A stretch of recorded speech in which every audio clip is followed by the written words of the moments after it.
Okay, so now we're going to try and put all these concepts together. We have if conditions, or if statements, if conditional blocks that we've been working on, and we've also been doing these while loop constructs. And let's put it all together to create a guess my number game.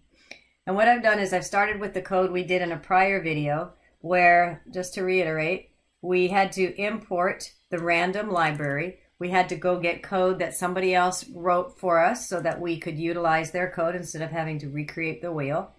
We initialized a variable called random number to 0, which we're going to use to hold our randomly generated number.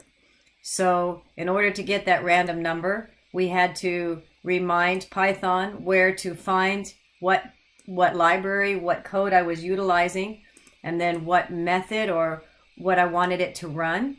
So there's this method called randint that knows how to create a random number, and that method is in this series or this library of code or this folder of code. We want it to generate a number between 1 and 10. So our agreement is, in order to use this code, we have to send it the start and stop numbers that we want to generate our random number between.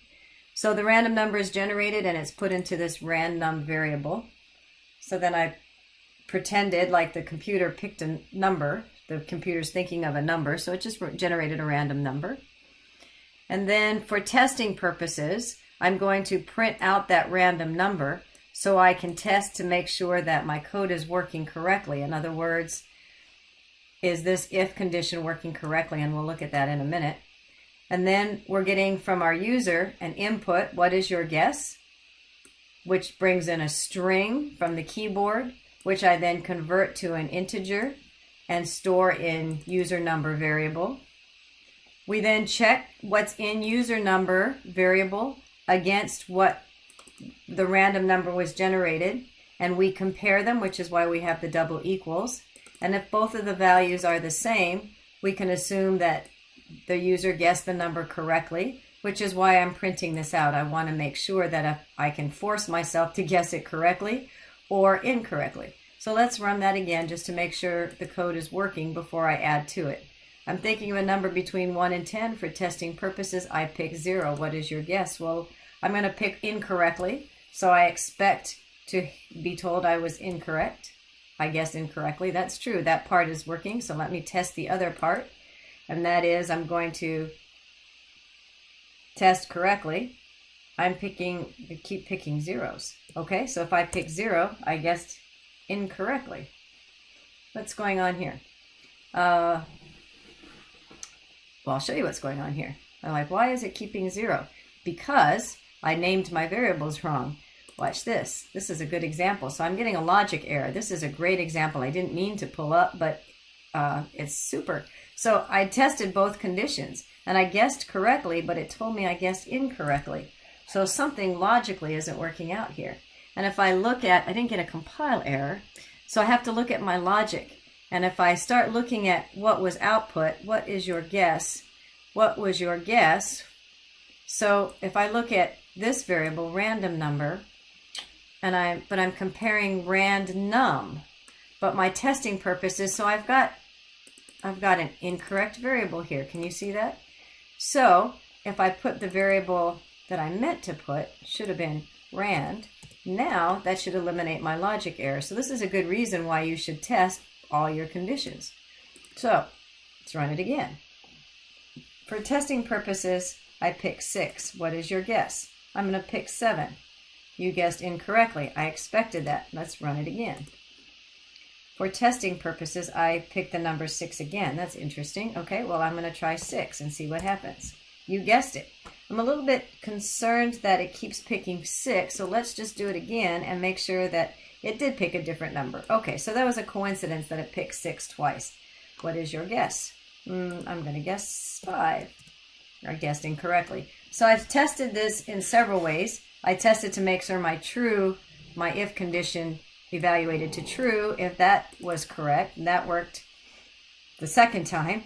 If my condition was false, that printed out correctly. But I also tested my random generator because I noticed it was printing the same number twice. So I wanted to make sure, is it in fact creating a random number? And it ended up creating another number. So I feel good. I feel like all of this is working the way I expect it to so far. And again, it's important to do this in steps. So don't build your whole code and then start getting errors and wonder, oh gosh, where do I start trying to decipher where the errors are? So build small and work your way up. Okay, so my thought here is that instead of having to keep run again over and over again, I want to give the user the ability to play this as many times as they want to. So that sounds like a good candidate for a while loop. So what we'll do is have to figure out where I'm going to start my while loop. Well, what do I need to get repeated over and over again? Do I need the computer to pick a new random number each time, each loop? Well, of course, every time I play the game again, the computer should pick a new number. So that's definitely going to be a candidate for my while loop.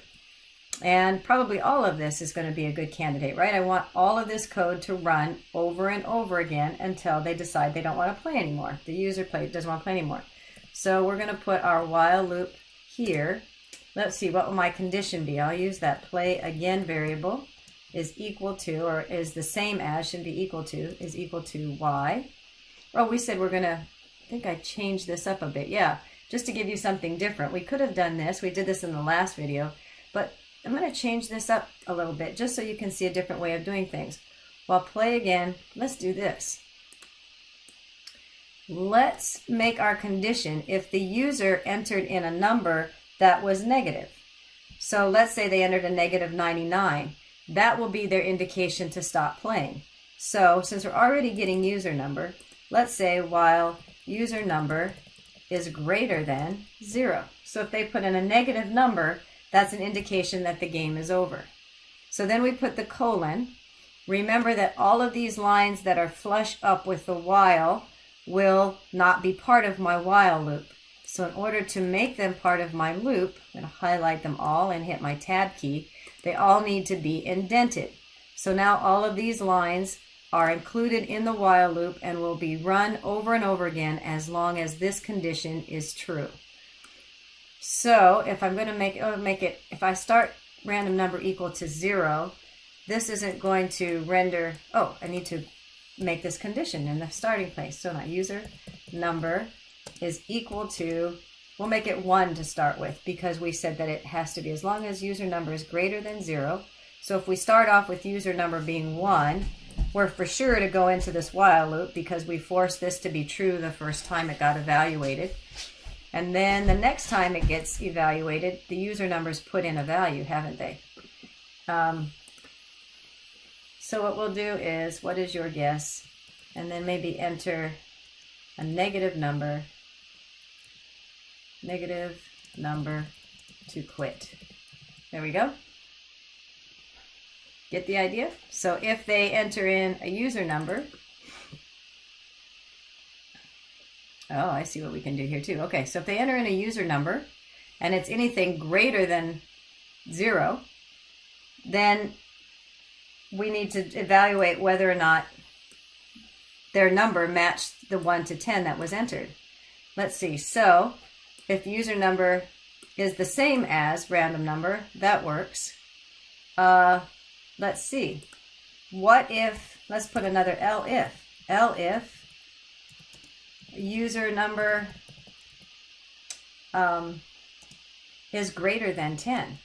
They put in the wrong number, so now we're doing some error trapping. Okay, print, you guessed too high.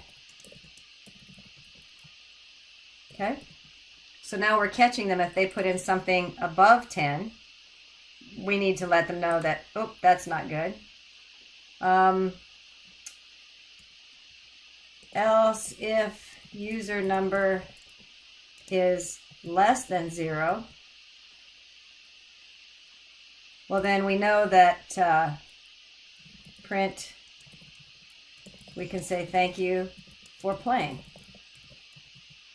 Okay, so if it's less than 0, we know that the game is over. So we'll let them know, well, we appreciate that you wanted to play our game.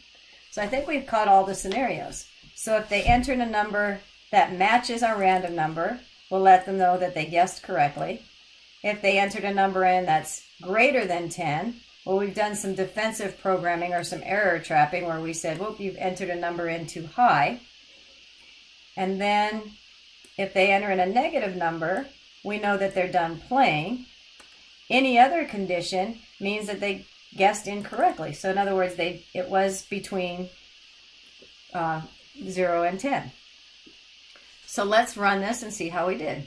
So run. Let's test all our conditions. Spread this over so we can see it a little bit better.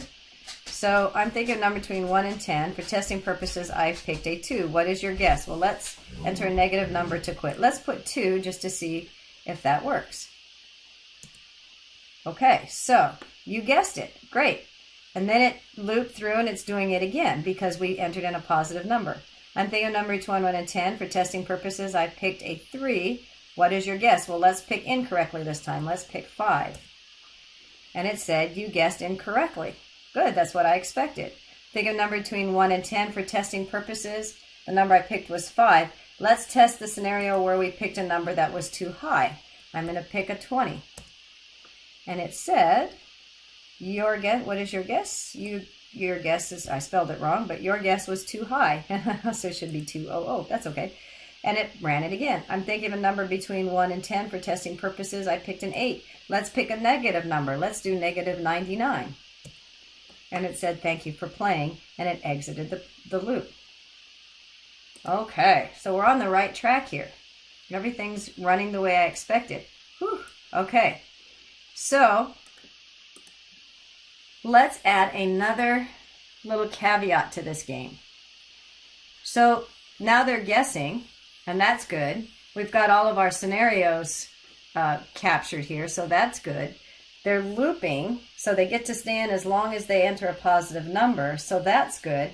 So let's add one more caveat, and that is let us keep track of how many times they guessed correctly and incorrectly. So I'm going to keep 2 variables, guessed correct. Oh, I'm going to say right because it's easier to type instead of correctly. Guessed right and guessed wrong. So now I'm going to keep what's called an accumulator, which is keeping track of how many times they guessed right and wrong. So let's look at our if condition. If they entered in the correct number, that's when they guessed correctly. So in here, in this particular condition, let's say guessed right plus equals 1. Remember, this is a shortcut to simply say increment whatever's in this variable by 1. Add 1 to it. So now guessed right is only going to get added every time they guess correctly. If they guess incorrectly, that would have been this one. So we'll put guessed wrong here, plus equals 1. I don't know if you want to say guessed too high is guessing wrong. Maybe it would be, maybe it wouldn't be. That's up to you. So you might want to put guess wrong. I'll just write it in here, because if they guess too high, they're technically guessing wrong, right? Guessing wrong plus equals 1. So every time they guess too high, guess wrong will be incremented by 1. Every time they guess incorrectly, guess wrong will be incremented by 1. And then if they guess it correctly, guessed right will be incremented by 1. So at the end of our game, once they enter in 99 and the game's over, and we're outside of the loop now, let's do another line of code that prints out the guess wrong and the guess right. So in order to be outside of the loop, no longer part of the loop, it has to be flush with the while. So these are on the same indentation or the edge of they're in line together. So let's see, we're going to print you guessed, and then we'll do guess, was it right? Right. Guessed right. You guessed correctly. And then print you guessed guess wrong incorrectly. Okay, so let's test that and see how we do. So we'll slide this over so I can see the output a little bit easier. Let's slide that up so we can see it, but I guess that's not going to work real well. All right, so I know how I can make it a little bit easier to see. We'll just pull it up. It's kind of hard to see down there at the bottom of the screen, I would imagine. So we'll do our best here to bring it up a little bit. Okay, so there we go. Let's run our code. So now we've really got a bona fide game going here, don't we? All right, so I'm thinking of a number between 1 and 10. For testing purposes, the number I picked was 8. What is your guess? Well, let's pick correctly. I'm picking an 8. I'm thinking number 20, I picked a 6. So I'm going to pick 2 correctly. So in my mind now, I'm thinking I've picked 2 correctly. The number was a 3, so I'll do 1 incorrectly. So I'm going to hit 2. So I know I have 1 incorrect. 2. Uh-oh, what did it tell me? You guessed incorrectly, so I've got an error. Guess wrong is not defined. So that means I must have misspelled guess wrong. So let's look at guess wrong and see what I did. So slide this back. Aha, can you see what I did wrong? So it doesn't know what guess wrong is. It's trying to print out what guess wrong is. So if I look at my variables, it's saying, so I wanted to increase guess wrong by whatever was in guess wrong and then increment it by 1. But what did I guess wrong? That's right. But what did I initialized it with guess. So it doesn't know what starting value for guess wrong because I initialized it as guessed. So now guess wrong is equal to 0. So when it tries to add whatever was in guess wrong and increment that by 1, now it has a value. So it knows, oh, it's 0. Okay, so that should take care of that error. All right, so always good to test your code because sometimes when you're talking and doing a video, you don't type things in correctly. Okay, that's normal. That's part of coding. That's why you test it. Okay, so I'm thinking a number between 1 and 10. So we said we're going to do 2 correct. Picked a 1, so now I have 2 that I guessed correctly. And then I said I was going to do 1 incorrectly to test that. And I put in a 9. You guessed incorrectly. Good. And then let's test our other scenario where we guessed too high. So I hit it, I'll try 20. Your guess was too high. So I've guessed 2 correctly and 2 incorrectly, haven't I? So let's get out of the code with a negative 99. And I've got another error. Guess right is not defined. So I probably did the same thing I did in the last one, where I put guessed right here. I put guessed right here, but I typed out guess right. So let's make all those the same. Guessed right, guessed right. Okay, so now this is why we test. Okay, so one more time. So we'll guess 1 correctly. You guessed it. 2 correctly. I'm going to guess 1 incorrectly. 9. And then I'm going to do 1 too high. Perfect. And then negative 99 to quit. And in fact, yay, I got it correct. I finally got my code correct. Should have kept track of how many iterations. Never mind.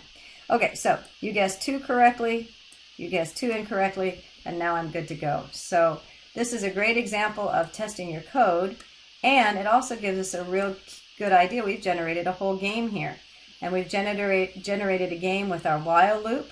We gave our user the ability to get us out of our loop so we don't have an infinite loop. We've accumulated values as we went through. So we kept track of how many times the user guessed correctly and how many times they guessed incorrectly. And I guess, yeah. So we've done quite a number of things. Oh, and our random number. And we also used the random library to generate random numbers. So lots going on here. But now that you have all of these tools in your toolbox, you can do a whole bunch of code. Now you've got all kinds of scenarios in your toolbox that you'll be able to generate some fun things. So let's get programming.